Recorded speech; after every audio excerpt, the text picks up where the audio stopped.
Родился в рабочем районе ростом, пацан то что надо, и слесарь-ударник. Он мирно трудился на одной из фабрик, работал 2 смены, пахал что есть мочи. И однажды ночью пацан рабочий, усталый, голодный, но гордый собой, пешком возвращается к себе домой.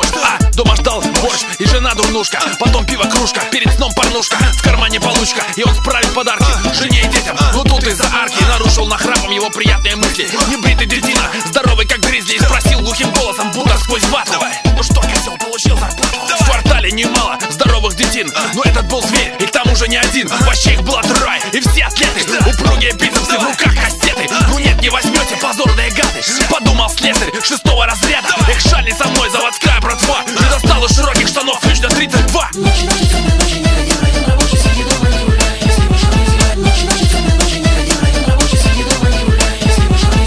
Да я же местный, ребята, вы чё?